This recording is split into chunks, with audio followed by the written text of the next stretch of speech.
If you're looking to improve your onboarding process for your social media marketing, digital marketing, freelance clients, then you have come to the right place. If you're new here, my name is Jennifer and I am the creator of Digital Sergeant, and I'm also the creator of Freelance and Financial Freedom Blueprint, a coaching program that guides freelancers through the trenches of freelancing, taking them from zero to hero, and also offering them client strategies along the way and teaching them about digital marketing. But the reason why you came here is because you want to learn how you can improve or start your onboarding process for your freelance clients. And by the way, congratulations. This is a pretty exciting thing for you. And I'm always interested to know when you started freelancing. So be sure to comment freelancing below with the year you started to freelance. So my onboarding process has been developed from plucking strategies and tactics and systems and processes over the years from working in the industry for so long. So I've developed a onboarding process that is actually done in 5 steps, and it's friction free, it's easy, and it's great for you and it's great for the client. So in the first step actually begins in the prospect phase. So once your prospect has booked that discovery call and you're doing research on the prospect, learning about their business, putting together some notes for the discovery call, I actually create a Google Drive folder for that prospect and I name it the name of the client or the name of the prospect. And in that folder, I keep my notes from the discovery call and the notes that I obtain while doing research on the client. So after that discovery call is completed, I then put together a proposal in the same Google Drive. So during my process, when working with clients, I keep all of my prospects and all of my clients on a Google Drive folder. And if they decline, then I move them to a prospect folder for the year. If they lock with me or they become a client with me, then they live in that space. And I like this because if you want to quickly access those notes, they're right there for you. And it's something that I teach in Freelance and Financial Freedom Blueprint is just because somebody doesn't become a client now, doesn't mean they won't become a client later. So if that person reaches back out to you in 6 months and says, hey, I'm ready to get started, you have those notes and you have everything already ready to go for you. You just drag and drop that folder out and bring it to your forward-facing view. So that is the first step. I create a Google Drive folder for them, and this is just for me at this point to keep my notes, my proposals, and things like that. So after they become a client and they lock and they say, okay, I'm ready to move forward, I will then set up a general service contract and upload the proposal to DocuSign.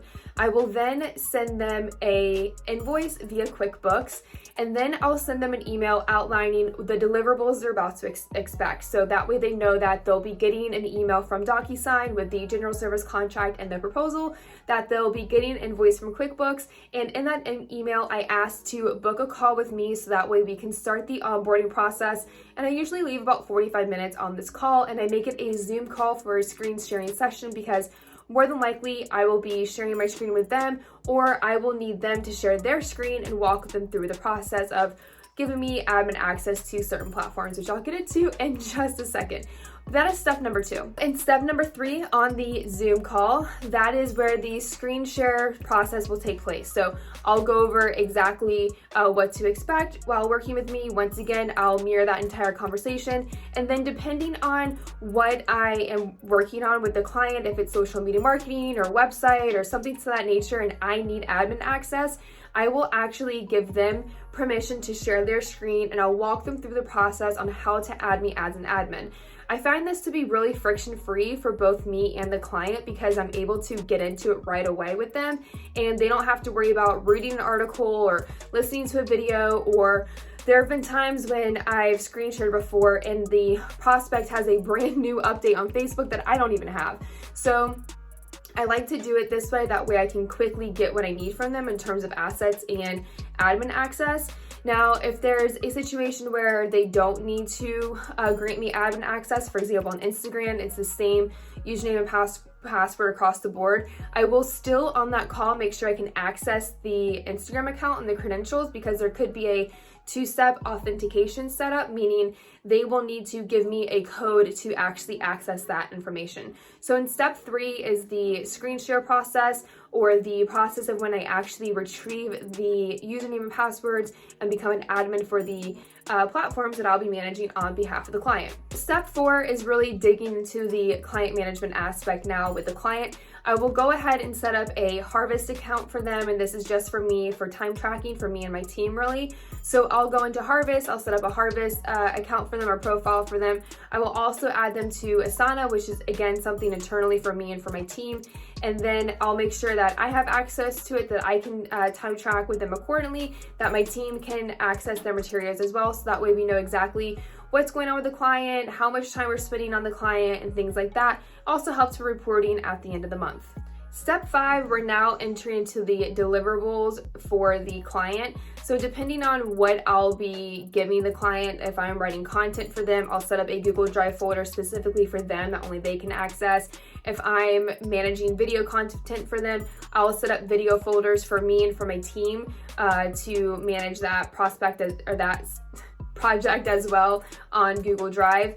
If it's for social media marketing and content creation, I'll actually set up something in Canva where I will create the material and then send them a Canva link directly to view the creative and also view the captions. If I am doing social media marketing for them and I am creating content for them in terms of Canva and using Canva, on the discovery call, I do mention that this is how you will be able to see the content, this is how you'll be able to approve it, encourage them to get a Canva link only for this option.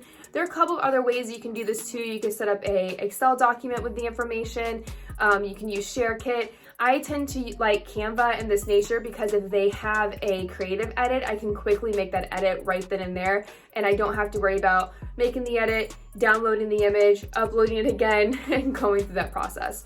So that is the 5-step formula that I use when it comes to onboarding clients. And I find that this process is actually super simple because it begins in the prospect phase and it already sets you up for great time management skills in the future. So as a reminder, I am a coach for freelancers. I guide them through situations just like this in Freelance and Financial Freedom Blueprint. I invite you to learn more about that. I'm going to link a success story below of Freelance and Financial Freedom Blueprint. It's a great program for anybody who really wants to accelerate their freelance business and learn from somebody who has done it from scratch, which is me, and somebody who can guide you through client strategies and client situations as well.